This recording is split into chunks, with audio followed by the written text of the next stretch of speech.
Chers amis, dans la paracha de Kitavo, il y a énormément de malédictions qui ont été malheureusement mentionnées. Et voilà que dans la paracha de Ekev, lorsque Kadosh Baruch Hu nous parle des coups qui peut lui arriver de nous donner, il est écrit Ka'asher yeyaser ish et beno. De la même façon que l'homme donne des coups à son fils, Kach Hashem yeyasereka. De la même façon, à Kadosh Baruch Hu, il nous envoie des épreuves. Il nous donne des coups, il nous corrige.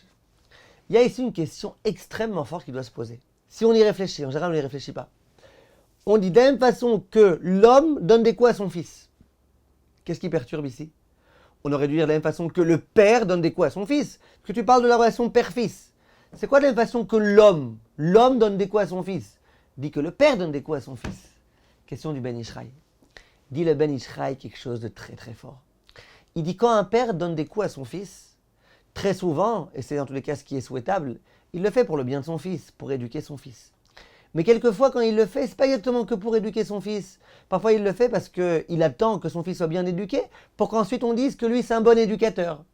Il attend que son fils soit obéissant parce qu'il aimerait bien, quand il demande quelque chose à son fils, que son fils obéisse immédiatement.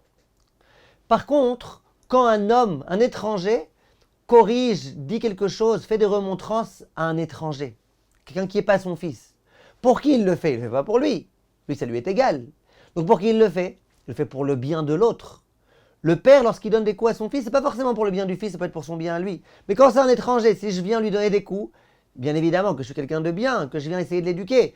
Pour qui je l'éduque? Uniquement pour lui, 100% pour lui. Dit le Rav, s'il avait écrit de la même façon que le père donne des coups à son fils, Hachem donne des coups, on pourrait dire quand Hachem il nous donne des coups, c'est pour son bien à lui. C'est pour lui. Comme le père, parfois, il donne des coups pour son bien à lui. C'est pourquoi on dit non, comme un homme donne des coups à son fils. Un homme, pas un père, un homme.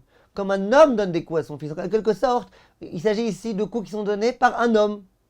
Et bien, Kadosh Baruch Hu Kaviyachol, quand il nous donne des coups, c'est forcément, uniquement pour mon bien. Il veut me corriger, il veut me donner des leçons.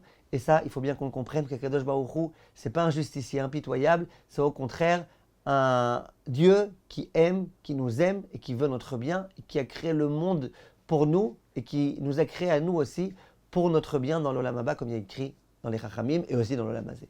Quant à tous mes chers amis, et à bientôt.